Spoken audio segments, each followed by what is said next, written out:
రోజు ఈ కీర్తన గ్రంథంలో మొదటి అధ్యాయాన్ని మనం ధ్యానం చేసుకుందాం. ఈ కీర్తన గ్రంథాన్ని మీరు చదివేటప్పుడు ఈ కీర్తన గ్రంథం దాదాపుగా 5 భాగాలుగా విభజింపబడింది. చూడండి, కీర్తన గ్రంథం మొదటి అధ్యాయం పైన ఏముంది? ప్రథమ స్కందము అని రాయబడింది. ఏమని చెప్పండి? ప్రథమ స్కందము అంటే స్కందము అనగా భాగం అని అర్థం. ఈ కీర్తన గ్రంథం 5 స్కందాలుగా విభజింపబడింది. మొట్టమొదటిగా ఆ కీర్తన గ్రంథం 1వ అధ్యాయం నుండి 41వ అధ్యాయం వరకు కూడా ప్రథమ స్కందము అని, 42వ అధ్యాయం నుండి 72వ అధ్యాయం వరకు కూడా ద్వితీయ స్కందము అని, 73వ అధ్యాయం నుండి 89వ అధ్యాయం వరకు కూడా తృతీయ స్కందము అని, 90వ అధ్యాయం నుండి 106వ అధ్యాయం వరకు కూడా చతుర్థ స్కందము అని, 107వ అధ్యాయం నుండి 150వ అధ్యాయం వరకు కూడా పంచమ స్కందము అని 5 స్కందాలుగా వీటిని విభజించారు. అయితే ఈ కీర్తనల గ్రంథంలో ఎక్కువ కీర్తనలు ఎవరు రాశారంటే దావీదు మహారాజు రాశాడు. దాదాపుగా 73 నుంచి 75 కీర్తనలు ఆయన రాశాడు. 75 కీర్తనలు అనుకుందాం. ఎన్ని కీర్తనలు? 75 కీర్తనలు దావీదు మహారాజు రాశాడు. ఆ తర్వాత ఆసాపు భక్తుడు రాశాడు. ఆయన 12 కీర్తనలు రాశాడు. ఎవరైనా? ఆసాపు భక్తుడు. ఈయన దావీదు మహారాజు దేవుని యొక్క మందిరంలో సంగీత సేవ చేయడానికి నియమించినటువంటి వారిలో ఈ ఆసాపు ప్రాముఖ్యమైనటువంటి వ్యక్తి అన్నమాట. అంటే మ్యూజిక్ డైరెక్టర్ ఒకలాగా చెప్పాలంటే. ఎవరంట? సంగీత దర్శకుడు ఈయన. ఈయన కూడా ఎన్ని కీర్తనలు రాశాడు? 12 కీర్తనలు రాశాడు. తర్వాత కోరహ కుమారుల కీర్తనలు అని ఉంటాయి. వీళ్ళు 11 కీర్తనలు రాశారు. వీళ్ళు ఎవరంటే దేవుని మందిరంలో సేవ చేసేటటువంటి వాళ్ళు, ద్వారపాలకులుగా నియమించబడినటువంటి వాళ్ళు. ఆ తర్వాత మోషే భక్తుడు ఒక కీర్తన రాశాడు. 90వ కీర్తన మోషే భక్తుడు రాసింది. ఆ తర్వాత సొలొమోను భక్తుడు ఒక కీర్తన రాశాడు. ఆ తర్వాత హేమాను అనే భక్తుడు ఒక కీర్తన, ఏతాము అనే భక్తుడు ఒక కీర్తన రాశాడు. ఇక 49 కీర్తనలు పేరు లేనటువంటి కీర్తనలుగా ఉన్నాయి. అయితే వాటిని కూడా వాటికి పేరు లేకపోవచ్చు, కానీ వాటిని రాయించింది ఎవరు చెప్పండి? అమ్మా, రాసింది మనుషులే కానీ రాయించింది ఎవరంట? పరిశుద్ధాత్మ దేవుడు. ఇప్పుడు మొదటి కీర్తనకు కూడా ఎవరు లేరు ఇక్కడ? ఎవరు లేరు? కీర్తన రాసినటువంటి వ్యక్తి పేరు లేదు. కానీ బైబిల్ గ్రంథంలో రాయబడి ఉన్నది కాబట్టి దీన్ని ఎవరు రాశారని మనం అర్థం చేసుకోవాలి. పరిశుద్ధాత్మ దేవుడే రాశాడని అర్థం చేసుకోవాలి. అయితే ఈ కీర్తనల్లో దాదాపుగా 8 రకాలైనటువంటి కీర్తనలు ఉన్నాయి. ఒకటి, కీర్తనలు అనేటటువంటి మాటకి హిబ్రూ భాషలో స్తుతి కీర్తన లేక ఆరాధనా కీర్తనలు అనేటటువంటి అర్థం వస్తుంది. అందుకని గ్రీకు భాషలో దీన్ని సాల్మ్స్ అంటారు. ఏమంటారు అంటే దేవుని స్తుతించటం, దేవుని ఆరాధన చేయటం అని అర్థం.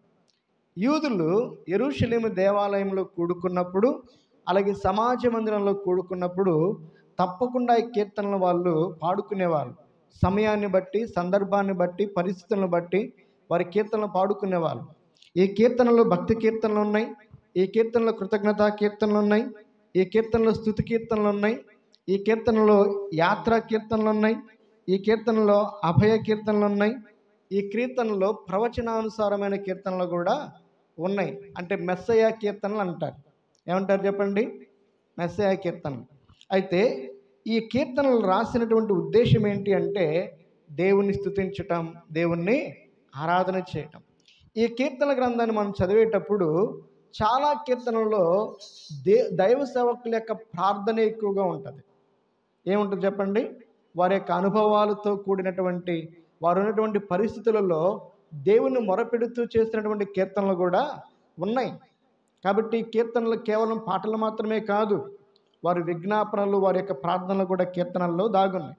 ఈ కీర్తనలు ప్రతి మనిషిని ఆదరించేవి గాను, ప్రతి మనిషిని ధైర్యపరిచేవి కానీ, ప్రతి మనిషిని బలపరిచేవి గాను, ఈ కీర్తనల ద్వారా దేవుని యొక్క ఉనికిని, దేవుని యొక్క గుణలక్షణాలను, దేవుని యొక్క స్వభావాన్ని, దేవుని యొక్క సహాయాన్ని ఒక మనుషుడు ఎలా పొందుకుంటాడో ఈ కీర్తన గ్రంథం ద్వారా మనం నేర్చుకోవచ్చు. అందుకనే మనందరం కూడా ప్రతి నెల ఈ కీర్తన గ్రంథం చదవాలి. అంటే ప్రతి నెల పూర్తిగా చదవాలని అర్థం. అర్థమైందా? చార్లెస్ స్పర్జన్ అనేటటువంటి ఒక దైవజనుడు ఆయన తను బైబిల్ ఎలా చదువుతాడో చెప్పాడు. ఆయన అంట పగలేమో పాత నిబంధన చదువుతాడంట, రాత్రి ఏమో కృత నిబంధన చదువుతాడంట. అయితే నెలకి 30 రోజులు కాబట్టి ప్రతిరోజు 5 కీర్తనలు తప్పకుండా చదువుతాడు. అప్పుడు నెలకెన్ని ఏమా 150 కీర్తనలు పూర్తిగా చదువుతాడు. అలాగే ప్రతిరోజు ఒక సామెతల గ్రంథం చదువుతాడు, తేదీని బట్టి ఒక అధ్యాయాన్ని చదువుతాడు. ఆ విధంగా సామెతల గ్రంథం కూడా నెలలో పూర్తి చేసేవాడు. ఆ విధంగా కీర్తన గ్రంథం చదువుతూ ఆయన అనేకమైనటువంటి సందేశాలను చాలామంది పల్లెటూళ్ళలో చదువుకున్నటువంటి పామరులైనటువంటి వారికి దేవుని యొక్క సువార్తను ఆయన ప్రకటించాడు. ఆయన కాలంలో ఉద్యమం రగిలిందనమాట. కారణం ఏంటంటే దేవుని యొక్క వాక్యాన్ని బాగా ధ్యానం చేసి దేవుని యొక్క ఆత్మ ద్వారా చాలా తేలికగా అర్థమయ్యే రీతిలో ఆయన సువార్తను ప్రకటించేవాడు. మనం కూడా ప్రతిరోజు ఒక 5 కీర్తనలు చదవటం నేర్చుకోవడానికి తీర్మానం చేసుకోండి. ఎందుకంటే ప్రపంచంలో కమ్యూనిస్ట్ నాయకుడు ఒక ఆయన ఉన్నాడు. ఆయన పేరు స్టాలిన్. ఈ స్టాలిన్ అనేటటువంటి ఆయన కమ్యూనిస్ట్ నాయకుడు. ఈ కమ్యూనిస్ట్ భావాలను ప్రజలకు తెలియచేయాలని, అనేక మందిని కమ్యూనిస్టు భావాజాలం వైపు నడిపించాలని, వారిని ప్రేరేపించడానికి, వారిని పురికొల్పడానికి చాలా గ్రంథాలు రాశాడు. కమ్యూనిజం మీద చాలా పుస్తకాలు రాశాడు. కానీ ఎన్ని పుస్తకాలు రాసినా కూడా ఆయనకు ఒక కుమార్తె ఉన్నది. ఆమె పేరేం పేరంటే స్టెత్లవా హల్లెలూయా అనేటటువంటి పేరు ఆమెది. ఆయన రాసినటువంటి పుస్తకాలు ఎన్ని కూడా చదవాల. ఆమెకు ఒక ఆశ ఉన్నది. ఎందుకంటే కమ్యూనిస్టు వాళ్ళు దేవుడు లేడు అని వాదిస్తారు. వాళ్ళ తండ్రి గారు కూడా దేవుడు లేడు అని వాదిస్తూ కమ్యూనిజం గురించి ఎక్కువ పుస్తకాలు రాశాడు. వాళ్ళ కూతురు పేరు స్వత్లానా అల్లులియోవా అనే పేరు. ఈమె ఏం చేస్తుందంటే నిజమైనటువంటి దేవుడు ఎవరు, సృష్టికర్త ఎవరో తెలుసుకోవడానికి దావీదు రచించినటువంటి కీర్తనల గ్రంథాన్ని చదవడం ప్రారంభించింది. ఆ విధంగా ప్రారంభించి ఆమె దేవుని నమ్ముకుంది, రక్షింపబడింది. ఆ తర్వాత యేసుక్రీస్తు ప్రభువారు నిజమైనటువంటి దేవుడు, దావీదు కీర్తనల ద్వారా దేవుడు నాకు నిజమైన దేవుడెవరో, నేను ఎలా భూమి మీద నీతిగా బ్రతకాలో, ఎలాగ పరలోకాన్ని చేరుకోవాలో దేవుడు నాకు నేర్పించాడు అని సాక్ష్యం ఇచ్చింది. ఈ కీర్తన గ్రంథాన్ని దావీదు గ్రంథం అని కూడా పిలుస్తారు. ఏమని పిలుస్తారు? హెబ్రీయులకు రాసిన పత్రిక 6వ అధ్యాయంలో మాట ఉన్నది. ఎందుకు దావీదు గ్రంథం అని పిలుస్తారు అంటే దావీదు భక్తుడు ఎక్కువ కీర్తనలు రాశాడు కాబట్టి ఈ గ్రంథాన్ని ఏమని పిలుస్తారు? దావీదు కీర్తనని కూడా పిలుస్తారు. సరే, ఈ కీర్తన గ్రంథం మొదటి అధ్యాయాన్ని మనం ధ్యానం చేసుకున్నప్పుడు ఈ మొదటి అధ్యాయం మొదటి వచనంలో మనం ఎలా ఉండకూడదో, 2వ వచనం 3వ వచనంలో మనం ఎలా ఉండాలో దేవుడు చెప్తున్నాడు. ఒక రకంగా దేవుని పిల్లలైనటువంటి వారు ఎలా ఉండాలి, దేవుని పిల్లలైన వారు ఎలా నడవాలి, దేవుని పిల్లలైన వారు భూమి మీద ఎలా జీవించాలో ఆ విషయాన్ని దేవుడు మొదటిగా నేర్పిస్తున్నాడు. రెండవదిగా దుష్టులైనటువంటి వారు, పాపులైనటువంటి వారు ఎలా ఉంటారో, వారు ఎలా నడుచుకుంటారో, వారి యొక్క ముగింపు ఎలాగుంటుందో కూడా దేవుడు ఇక్కడ చెప్తున్నాడు.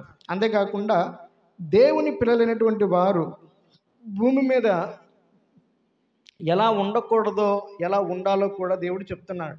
అందుకని మొదటి వచనంలో దుష్టుల ఆలోచన చొప్పున నడువక, పాపుల మార్గమున నిలువక, అపహాసకులు కూర్చుండు చోటను కూర్చుండక, అనగా మొదటి భాగంలో నువ్వు ఎలా ఉండకూడదో దేవుడు చెప్తున్నాడు. అర్థమైంది ఈ మాట? ఎలా ఉండకూడదో దేవుడు చెప్తున్నాడు. రెండవ భాగంలో ఎలా ఉండాలో చెప్తున్నాడు. చదవండి. యెహోవా ధర్మశాస్త్రమునందు ఆనందించుచు దివారాత్రము దానిని ధ్యానించువాడు. అక్కడ ఎలా ఉండాలో దేవుడు చెప్తున్నాడు. అర్థమైందా?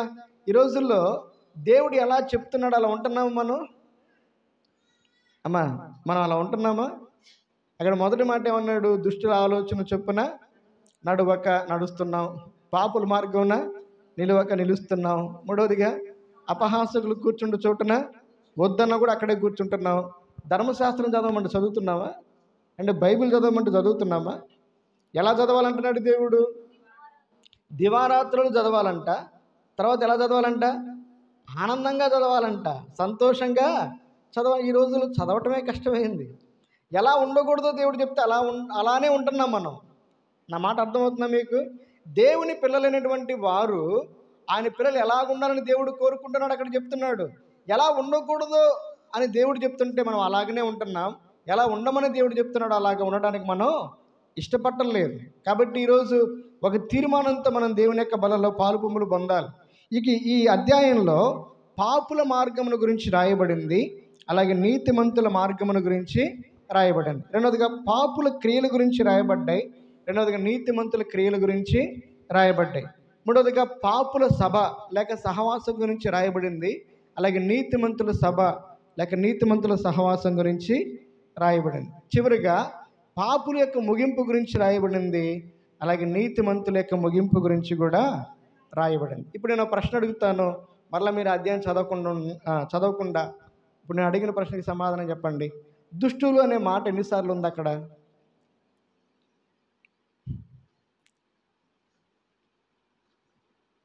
చదివారక 6 వచనాలేగా, చెప్పండి.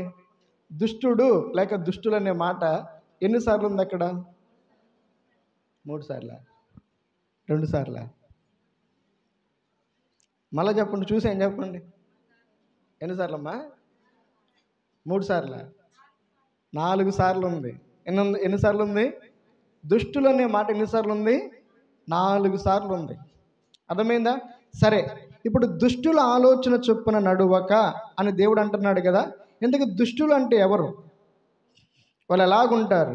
వాళ్ళ లక్షణం ఏంటి ఏమా? వాళ్ళ ఆలోచన ప్రకారం మనము ఉండకూడదు అంటున్నాడు. చదవండి ఒకసారి ఈ మాట చదవండి బైబిల్ గ్రంథంలో నుంచి. యెషయా గ్రంథం 55వ అధ్యాయం 7వ వచనం చదవండి. భక్తిహీనులు తమ మార్గములను విడవవలెను, దుష్టులు తమ తలంపులను మానవలెను. వారి యెహోవా వైపుకు తిరిగిన ఎడల ఆయన వారి యందు దుష్టుడు. అనగా అర్థమేంటో తెలుసా? నిష్కారణంగా కీడు చేసేటటువంటి వాడు. దుష్టుడు అంటే అర్థం ఏంటి చెప్పండి? నిష్కారణముగా అంటే కారణము లేకుండా కీడు చేసేవాడు. ఈ దుష్టత్వం కలిగినటువంటి వారి హృదయంలో విపరీతమైనటువంటి అసూయ, విపరీతమైనటువంటి కోపం, విపరీతమైనటువంటి పగ, విపరీతమైనటువంటి ద్వేషం ఉంటుంది. అందుకనే ఈ అసూయతో, ద్వేషంతో, కోపంతో, పగతో నింపబడినటువంటి వారి ఆలోచనలు ఎలాగుంటాయంటే ఇతరులకు కీడు చేసే విధంగా ఉంటాయి. అందుకని కీర్తనల గ్రంథం 16వ అధ్యాయంలో అలాగే 26వ అధ్యాయంలో దావీదు భక్తుడు అంటాడు, నా ప్రాణమా వారి ఆలోచనలు నీవు చేరవద్దు. చదవండి, దుష్టుల సంఘము నాకు అసహ్యము అని అంటాడు. చదవండి ఆ మాటలు. 26వ అధ్యాయం కీర్తన గ్రంథం 26వ అధ్యాయం 4-5 వచనాలు. పనికి మాలిన వారితో నేను సాంగత్యము చేయను, వేషధారులతో పొందు చేయను, దుష్టుల సంఘము నాకు అసహ్యము, భక్తిహీనులతో సాంగత్యము చేయను. దావీదు మహారాజు ఒక తీర్మానం చేసుకున్నాడు యవన కాలంలో. ఏ వయసులోనంట? యవన కాలంలో ఒక తీర్మానం చేసుకున్నాడు. ఏమని? పనికి మాలిన వారితో. మీ బైబిల్లో ఏమంటే దుష్టులు అనే మాట ఉంటుంది.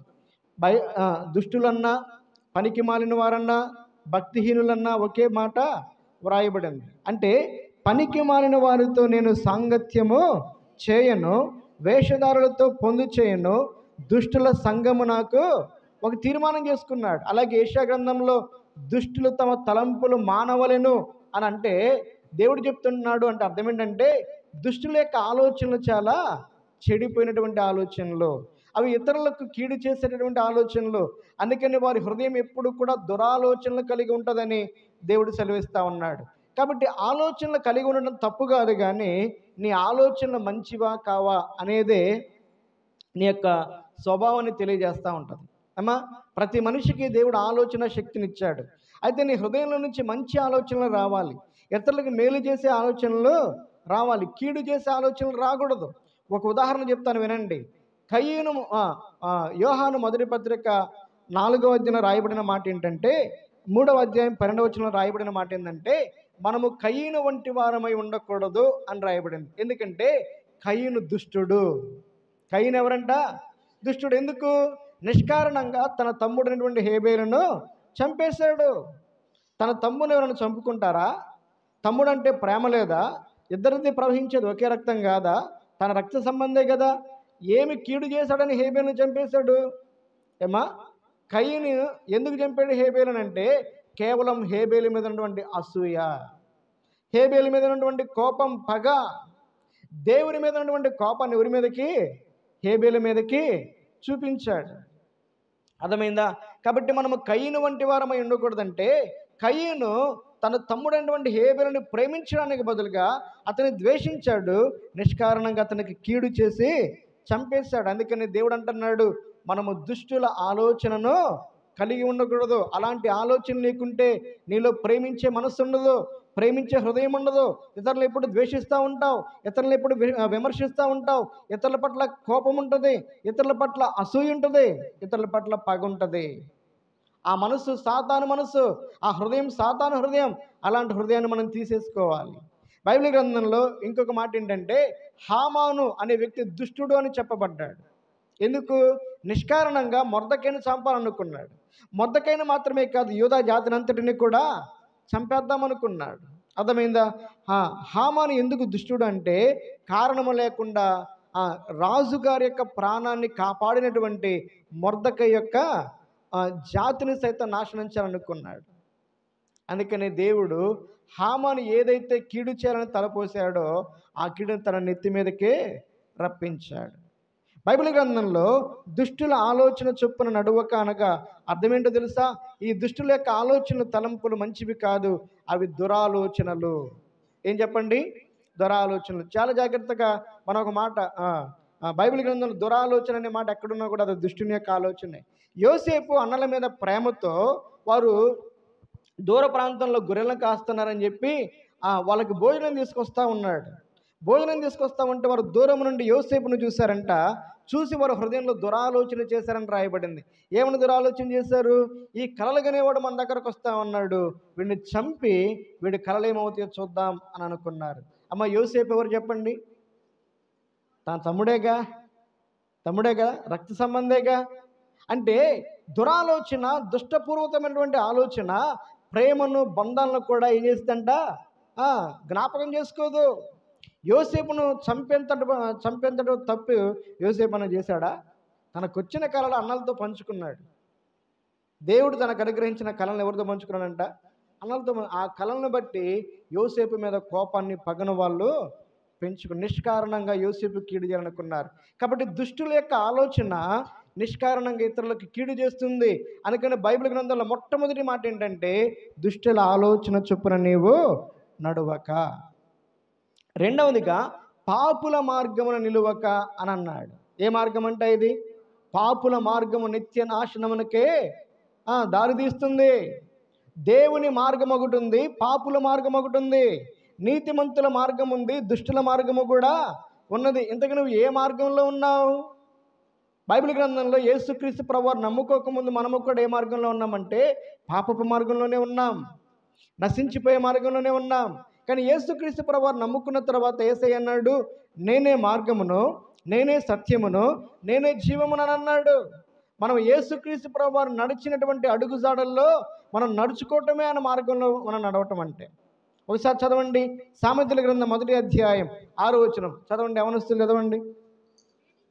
సామెతల గ్రంథం 1వ అధ్యాయం 6వ వచనం. 1:6 చదవమ్మా.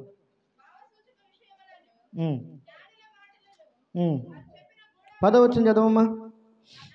నా కుమారుడా, పాపులు నిన్ను ప్రేరేపింపగా ఒప్పకము, మాతో కూడా రమ్ము, మనము ప్రాణము తీయుటకై పొంచి ఉందము, నిర్దోషినొకరిని పట్టుకుందము, దాగి ఉందము. ఇవన్నీ తర్వాత చదువుకోండి. ఇప్పుడు 15వ వచనం చదవండి. నా కుమారుడా, నీవు వారి మార్గమున పోకుము, వారి త్రోవల యందు నడవకుండా నీ పాదములను వెనుకకు తీసుకునుము. సామెతల గ్రంథంలో ఎంత చక్కగా ఒక తండ్రి తన కుమారుడికి బోధించినటువంటి విధంగా దేవుడు మనకు బోధిస్తాడు. అందుకని నా కుమారుడా అనే మాట రాయబడి ఉంటుంది. ఏమన్నాడు? నా కుమారుడా, పాపులు నిన్ను ప్రేరేపించగా నీవు ఒప్పుకోవద్దు, వారి మార్గం ఎలాగో 15 వచ్చిన వారి మార్గమున నీవు పోకము అని అంటున్నాడు.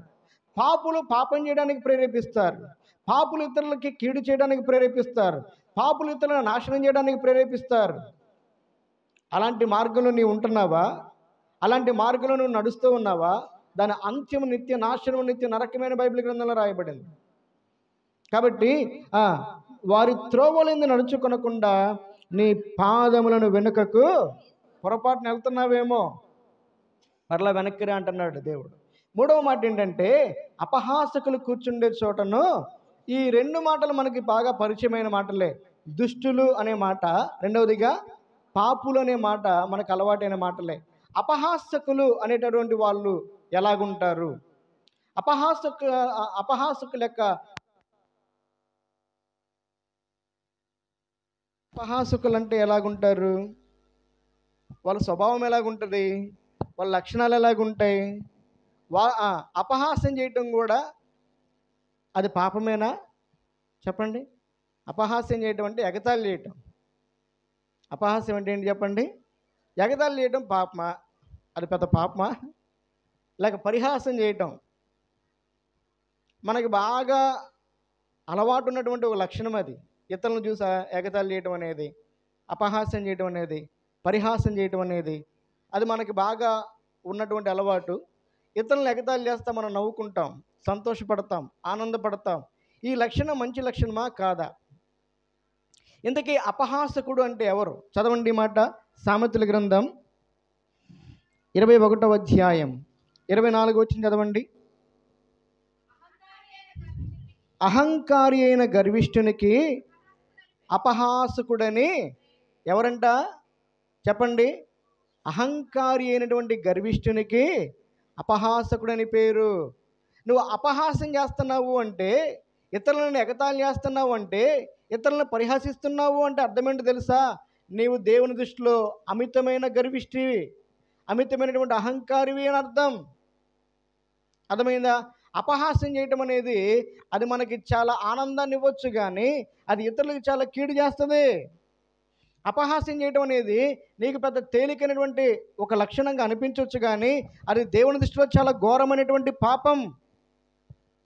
చాలా జాగ్రత్తగా మనం ఉండాలి. అర్థమైందా? అపహాస్యం అనేది, ఎగతాళి అనేది, ఇతరులను పరిహసించడం అనేది, ఇతరులను ఏడిపిస్తూ మనం ఆనందించడం అనేది చాలా చెడ్డ లక్షణం. ఇది ఈ రోజుల్లో క్రైస్తవుల్లో ఉన్నది చాలా విపరీతంగా. ఇతరులను విమర్శించడం, ఇతరులని తక్కువ చేసి మాట్లాడటం, చులకన చేసి మాట్లాడటం, అలా మాట్లాడుతూ వారు ఆనందించడం అనేది ఈ రోజుల్లో మనం చాలా చూస్తూ ఉన్నాం. ఇది మనకి చాలా పెద్ద పాపంగా కనపడదు, కానీ బైబిల్ గ్రంథంలో ఈ అపహాసకుల గురించి రాయబడినటువంటి కొన్ని సందర్భాలు ఉన్నాయి. బైబిల్ గ్రంథంలో దావీదు చాలా గొప్ప మహారాజు, అవునా కాదా? ఈ రాజుగారిని ఒక ఆమె అపహాస్యం చేసింది. ఎవరామె? భార్య. ఎవరంట? భార్య అపహాస్యం చేసింది. ఏమని అపహాస్యం చేసింది ఏమ్మా? ఎందుకు అపహాస్యం చేసింది? దేవుని యొక్క మందసాన్ని ఏం చేశాడంట? మందస్థాన్ని తీసుకొని వస్తూ ఉన్నాడు. ఎక్కడికి? రాజమందిరాన్ని తీసుకొస్తున్నాడు. తన యొక్క అంతఃపురం పక్కన ఒక గుడారం వేసి అక్కడ ప్రతిష్ఠించి అక్కడ పెట్టాడు మందస్థం. ఆ మందస్థాన్ని తీసుకొస్తూ ఉన్నటువంటి సమయంలో దావీదు ఏం చేస్తాడంటే అందరితో కలిసి దేవునికి స్తుతి కీర్తనలు పాడుతూ నాట్యమాడుతూ ఉన్నాడు. అలా నాట్యమాడుతూ ఉండగా అతని భార్య కిటికీల నుంచి చూసిందంట. ఆమె పేరు మీకాలు, సౌలు గారి కుమార్తె. చూసి అందరిని ఆశీర్వదిస్తూ ఉన్నాడు ఈయన. ఆ ప్రార్థన అయిపోయింది, అందరిని ఆశీర్వదిస్తున్నాడు దావీదు మహారాజు. ఈమెను కూడా ఆశీర్వదించడానికి వచ్చాడు. అప్పుడు ఆమె అంటది, ఒక పనివాడు నీచుడు ఎగిరినట్టుగా ఎగురుతున్నావు నువ్వు. ఒక రాజు అయ్యుండి ఏమంటుందంట? నువ్వు ఒక రాజు అయ్యుండి ఒక పనికి మాలిన వాడు, ఒక పనివాడు అంటే ఒక నీచుడు ఒకడు ఎగిరినట్లుగా ఎగురుతున్నావే, నీకు సిగ్గులేదా అన్నది. దానికి దావీదు ఏమన్నాడు తెలుసా? నేను నా దేవుని యొక్క మందిరములో ఆయన ఆరాధించడానికి నేనేం చేశాను? నాట్యమాడాను. దేవుణ్ణి స్తుతించేటటువంటి, దేవుణ్ణి ఆరాధన చేసేటటువంటి దావీదును చులకన చేసి ఎగతాళిగా మాట్లాడింది. చదవండి అన్నమాట.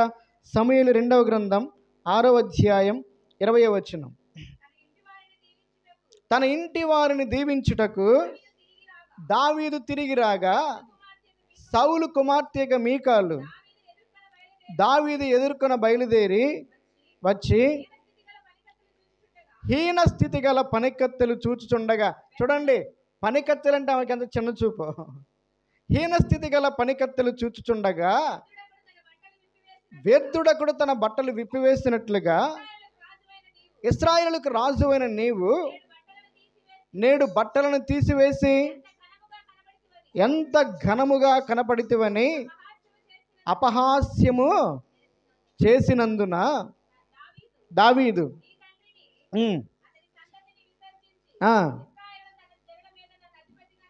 అధిపతిగా నిర్ణయించుట చేత నన్ను ఏర్పరచుకుని నా యెహోవా సన్నిధిని నేను అలాగున చేసి తిని, యెహోవా సన్నిధిని నేను ఆట ఆడి తిని.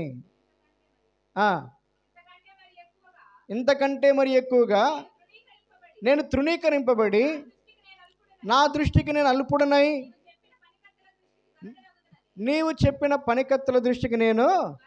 అసలు దావీదుకి ఎంత తగ్గింపు అంటే, ఎంత దీనత్వం అంటే, బ్రతికితే ఆయనలాగా బ్రతకాల. అర్థమైందా? భార్య హీనపరుస్తూ ఉంటే దేవుని సన్నిధిలో నేను ఆయన ఆరాధన చేసేటప్పుడు అంతకంటే హీనంగా ఉన్నా నాకు పర్లేదు, అది నాకు ఘనత అంటున్నాడు. ఆమె చేసినటువంటి ఒక చిన్న పని దావీదును అపహాస్యం చేసినటువంటి కారణాన్ని బట్టి జీవితాంతం గొడ్రాలుగా ఉంది ఆమె. ఎలా ఉందంట? జీవితాంతం గొడ్రాలుగా ఉంది. బైబిల్ గ్రంథంలో ఇంకో మాట చదవండి. రాజుల 2వ గ్రంథం 2వ అధ్యాయం. రాజుల 2వ గ్రంథం 2వ అధ్యాయం 23వ వచనం. అక్కడి నుండి అతడు బేతేలుకు ప్రయాణమై త్రోవను పోవుచుండగా బాలురు పట్టణముల నుండి వచ్చి బోడివాడ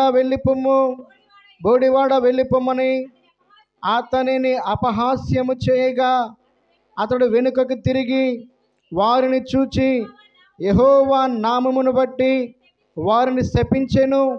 అప్పుడు 2 ఎలుకబంట్లు అడవిలో నుండి వచ్చి వారిలో 42 బాలులను చీల్చివేశాను. ఒక దైవజనుడైన ఆయన పేరు ఎలీషా. ఏం పేరు చెప్పండి? ఆయన మార్గంలో పోతా ఉన్నాడు. బేతేలు అనేటువంటి ఆ గ్రామం గుండా పోతా ఉన్నాడు. బేతేలు అనే ప్రాంతంలోకి వచ్చినప్పుడంట ఒక 42 మంది పిల్లలు వచ్చారంట. బాలురు అని రాయబడింది. ఎంతమంది పిల్లలంట? 42 మంది పిల్లలు వచ్చి వెంటబడుతూ ఉన్నారు దైవజనుడు వెంట. వెంటబడి ఏమైనా ఎక్కిరిస్తున్నారు తెలుసా? ఓ బోడివాడా ఎక్కుపో. దైవజనుడు అంటే గౌరవం లేదు, పెద్దవాళ్ళంటే గౌరవం లేదు. ఈ రోజుల్లో పిల్లలు అట్లానే ఉన్నారు.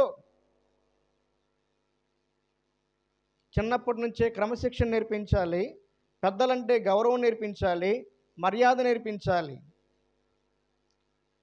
స్కూల్కి వెళ్ళగానే పిల్లలకి ఏం నేర్పిస్తారు తెలుసా?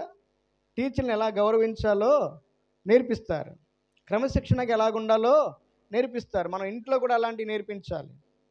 పెద్దవాళ్ళకి వందనాలు చెప్పడం నేర్పించాలి, పెద్దవాళ్ళకి నమస్కారం చేయడం నేర్పించాలి. అర్థమైందా? ఎలా పడితే అలా మాట్లాడకుండా ఎలా మాట్లాడాలో కూడా మనము నేర్పించాలి. ఒక దైవజనుడిని ఇంత హీనంగా ఎగతాళిగా మాట్లాడుతున్నారు, వెంటబడి మాట్లాడుతున్నారంటే ఇలా మాట్లాడడానికి గల కారకులు ఎవరు చెప్పండి? ఎవరమ్మా? ఎవరు చెప్పండి కారకులు? అలా మాట్లాడుతూ ఉన్నారనుకో, పొరపాటున తెలియక, చిన్నపిల్లంటే తెలియక మాట్లాడతారులే. అలా మాట్లాడుతుంటే నువ్వు కూడా భలే మాట్లాడుతున్నాడు అని నవ్వుతావా? గద్దిస్తావా? చిన్నపిల్లలకు తెలియకనే మాట్లాడతారు. గద్దించాలి ఆ క్షణంలోనే, అవసరమైతే కొట్టాలి. పెద్దవాళ్ళ గురించి, ముఖ్యంగా కుటుంబాలు కలిగినటువంటి వాళ్ళకు చెప్తున్నా, తల్లి గురించి తండ్రి పిల్లల దగ్గర ఎప్పుడు తక్కువ చేసి మాట్లాడకూడదు. తండ్రి గురించి తల్లి ఎప్పుడు కూడా పిల్లలకి తక్కువ చేసి మాట్లాడకూడదు. అలాగే దైవజనుడి గురించి భార్య భర్తలు ఎప్పుడు కూడా పిల్లల దగ్గర తక్కువ చేసి మాట్లాడకూడదు. నువ్వు దైవజనుడి గురించి తక్కువగా మాట్లాడుతున్నావు అంటే పిల్లలకు కూడా ఆయన అంటే ఏమైపోయింది? గౌరవం ఉండదు. అలాగే అమ్మమ్మ తాతయ్య అయినా, నాయనమ్మ తాతయ్య అయినా వాళ్ళ గురించి కూడా ఏం చేయకూడదంటే పిల్లల దగ్గర ఎలా పడితే అలాగా. పిల్లలు వింటలేదు అనుకోమాకండి. వాళ్ళు టీవీ చూస్తున్నా, చదువుకుంటున్నా, సెల్ ఫోన్ చూస్తున్నా, మీరు మాట్లాడుకునే ప్రతి మాట వాళ్ళు వింటారు. దాన్ని బట్టి వాళ్ళు ఇతరులకు ఎలా గౌరవం ఇస్తారో నేర్చుకుంటారు. దైవజనుడైనటువంటి ఎలీషా పోతా ఉన్నాడు. ఎలీషా పోతా ఉంటే ఏం చేస్తానంట, 42 మంది పిల్లలు వచ్చి వెంటబడతా అంటున్నారు, బోడివాడా. పేరు ఏమని పిలుస్తున్నారంట, బోడివాడ అని పిలుస్తున్నారు. ఎందుకు పిలుస్తున్నారో తెలియదు. ఒకవేళ బట్టతలు ఉందేమో ఆయనకి. ఏమో మనలో కూడా అట్లాంటి వాళ్ళు ఉంటారా ఉండరా? ఏమో మాటలు సరిగ్గా రాకపోతే నత్తోడా అని, మోగోడా అని, కుంటోడా అని, ఇవన్నీ కూడా ఇతరుల్ని ఎగతాళి చేసేటటువంటి మాటలు. ఆ మాటలు మనం మాట్లాడకూడదు. ఒకప్పుడు తెలియనప్పుడు యేసయ్యను నమ్ముకోకముందు మాట్లాడుంటామేమో. యేసయ్యను నమ్ముకున్న తర్వాత మన భాష మారాలి, మన మాట తీరు మారాలి, మన ప్రవర్తన మారాలి, మన స్వభావం మారాలి. మారకపోతే ఇంకెందుకు భక్తి? ఇతరులను కించపరిచే విధంగా మాట్లాడకూడదు. ఒక దైవజనుని గురించి ఈ 42 మంది పిల్లలు ఏమని మాట్లాడుతున్నారంటే, బోడివాడా. ఎక్కిపోమని ఎందుకు మాట్లాడుతున్నారంటే, అంతకుముందు ఏలియా పరలోకానికి ఎక్కి వెళ్ళిపోయాడు. ఎక్కడికి ఎక్కి వెళ్ళిపోయాడంట? అందరూ చూస్తూ ఉండగా పరలోకానికి వెళ్ళిపోయాడు. అయితే కొంతమంది ఆయన పరలోకానికి ఎక్కి వెళ్ళిపోయాడంటే నమ్మల, ఎక్కడో అడవులో పడిపోయి ఉంటాడు అని చెప్పేసి అవిశ్వాసంగా మాట్లాడారు. ఏలియా శిష్యులే మాట్లాడారు. కానీ ఆ విధంగా ఏలియా ఎలాగైతే పరలోకానికి ఎక్కిళ్ళాడో, ఎలీషా నువ్వు కూడా ఎక్కిళ్ళిపో అన్నట్లుగా ఎగతాళి చేస్తున్నారు వీళ్ళు. ఎవరంట వీళ్ళు? 42 మంది. పాపం ఎలీషాకి ఎంత కోపం వచ్చిందో తెలియలేదు, కానీ ఆయన ఏం చేశాడో తెలుసా? వెనుకకు తిరిగి వారిని యెహోవా నామమున శపించగా అనే మాట రాయబడింది. అడవిలో నుంచి 2 ఆడు ఎలుకబంట్లు వచ్చినాయంట. 42 మంది పిల్లల్ని చీల్చివేసినాయని రాయబడింది. చిన్న వయసులో మరణం. చిన్న వయసులో అలాంటి మరణాన్ని పొందుకోవడానికి గల కారణం ఏంటంటే, ఎగతాళి చేయటం నేర్చుకున్నారు. ఏం నేర్చుకున్నారంట? ఇప్పుడు చెప్పండి, ఎగతాళి చేయటం మనకి మంచిదా కాదా? ఏమా అపహాస్యం అనేది మనం చేయొచ్చా చేయకూడదా? అపహాసకులు కూర్చుండే చోటను కూర్చుండగా కొంతమంది అరుగుల మీద అక్కడెక్కడ కూర్చొని వచ్చేపోయే వాళ్ళకి కామెంట్లు చేస్తూ ఉంటారు. అది కాలేజీల్లో, అంతకుముందు స్కూళ్ళల్లో, టౌన్లో జరిగేది, ఇప్పుడు పల్లెటూరులో కూడా అనమాట. ఏం పని ఉన్నది వీళ్ళకి? వచ్చేపోయేటటువంటి స్త్రీ పురుషుల్ని ఎవరిని పడితే వాళ్ళని ఎగతాళి చేయటం, కామెంట్లు చేయటం, వారి గురించి చెడుగా మాట్లాడుకోవడం, నవ్వుకోవటం. యేసయ్యను నమ్ముకున్నటువంటి మనకై తగవు. అపహాసకులు కూర్చుండే చోటను కూర్చుండక. మూడవదిగా చూడండి, బైబిల్ గ్రంథంలోనే పేతురు రాసిన 2వ పత్రిక 3వ అధ్యాయం 3వ వచనం చదవండి. అంత్య దినములలో అపహాసకులు అపహసించుచు వచ్చి తమ స్వకీయ దురాశల చొప్పున నడుచుకొనుచు ఆయన రాకడను కూర్చిన వాగ్దానం ఏమాయెను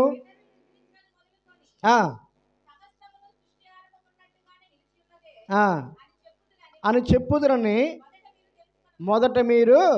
ఆ అంత్యకాలంలో అపహాస్యం చేసే వాళ్ళు ఎక్కువైపోతారంట. దేవుని గురించి, సువార్తను గురించి, దేవుని వాక్యాన్ని ప్రకటించే వారిని గురించి, దేవుని యొక్క రాకడను గురించి ఎగతాళి చేసేవాళ్ళు ఎక్కువైపోతారు. కొంతమంది వాక్యం చెప్తూ ఉంటే కొంతమంది కింద నుంచి మార్కులు వేస్తూ ఉంటారు, కొంతమంది కింద కూర్చొని నవ్వుతూ ఉంటారు. అర్థమైందా? పౌలు భక్తుడు అపోస్తుల కార్యముల గ్రంథంలో ఆయన ఏథెన్స్ అనేటటువంటి ప్రాంతంలో వాక్యం చెప్తా ఉన్నాడు. వాక్యం చెప్తూ పునరుద్ధానాన్ని గురించి చెప్పాడంట. వాక్యం ఏ అంశం మీద చెప్పాడు? పునరుద్ధానాన్ని గురించి వాక్యం చెప్తా ఉంటే కింద కూర్చున్న వాళ్ళు అపహాస్యం చేస్తూ ఉన్నారంట. అయితే ఆ వాక్యాన్ని అంగీకరించినటువంటి వాళ్ళు పౌలు గారిని హత్తుకున్నారని రాయబడింది.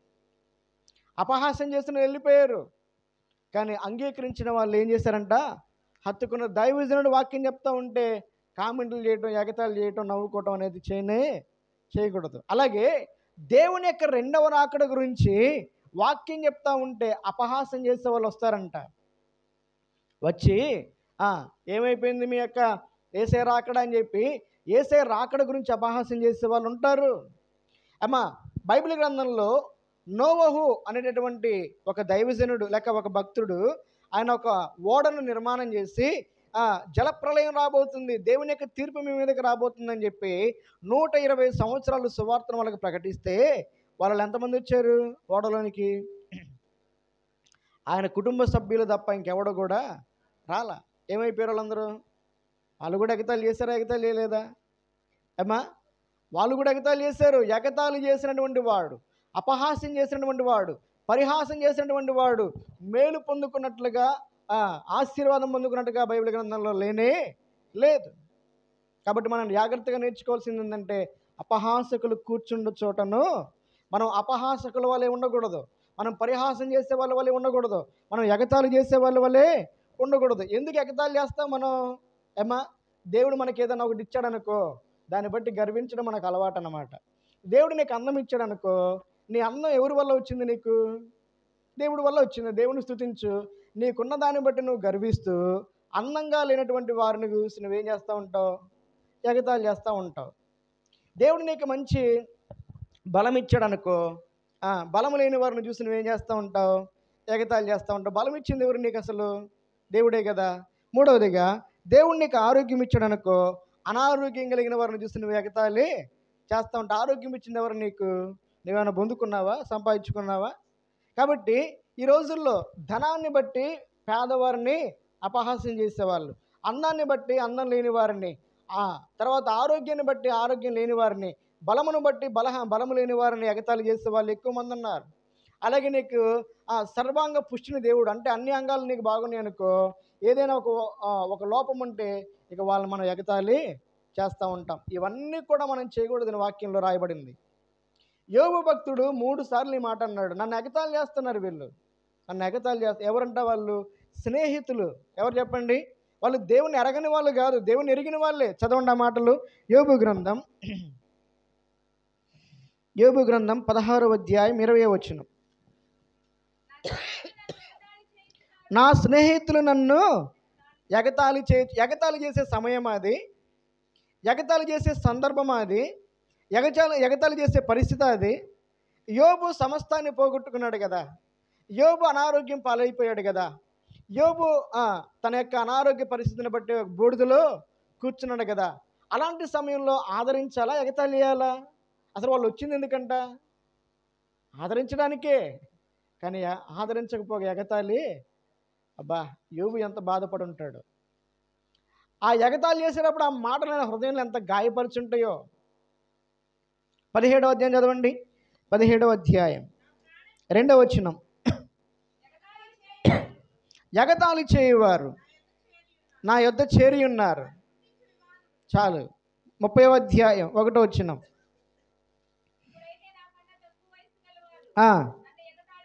నాకన్నా తక్కువ వయసు కలిగిన వారు నన్ను, అదేదో అంటారు చూసారా, అవి లోకంలో చాలా సామెతలు ఉన్నాయి.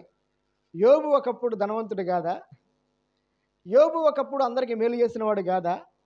యోబు ఒకప్పుడు గొప్పవాడు కాదా? యోబు దేవుని యందు భయభక్తులు కలిగిన వాడు కాదా? ఒక్కసారి తన పరిస్థితి తారుమారయ్యేసరికి తనకంటే చిన్నవాళ్ళు కూడా ఏం చేస్తున్నారంట? తనని ఎగతాళి చేస్తున్నారంట. అని అంటాడు, జాలిపడండి నా స్నేహితులారా, నా మీద జాలిపడండి. ఎలాంటి పరిస్థితుల్లో ఉన్నటువంటి వారిని ఎగతాళి చేస్తున్నారు? ఇంతకు నువ్వు ఎలాగున్నావు? నీ మాటలు ఎలాగున్నాయి? నీ స్వభావం ఎలాగుంది?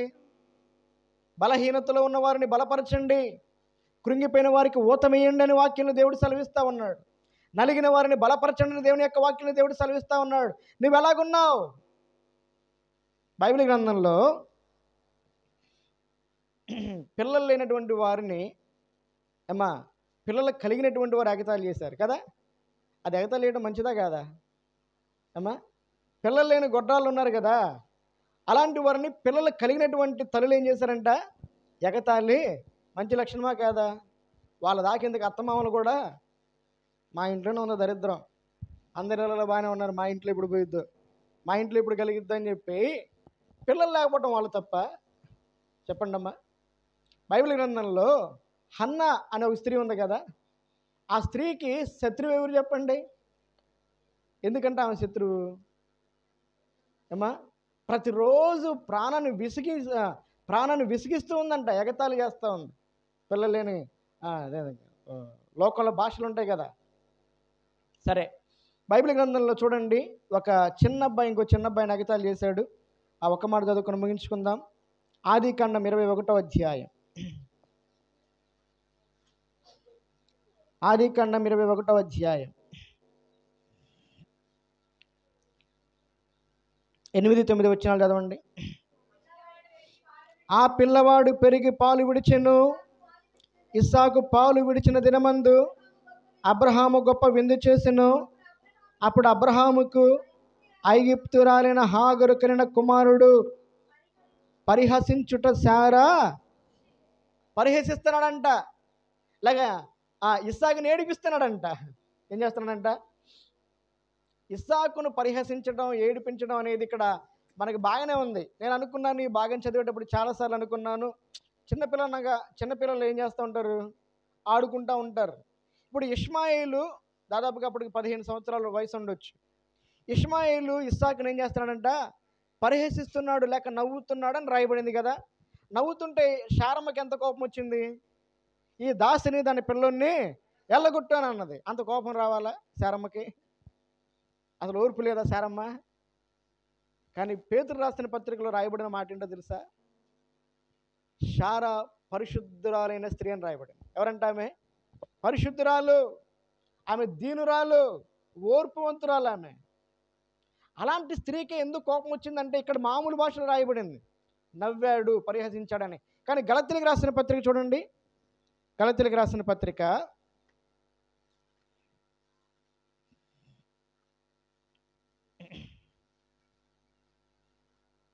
4వ అధ్యాయం 28, 29 వచనాలు.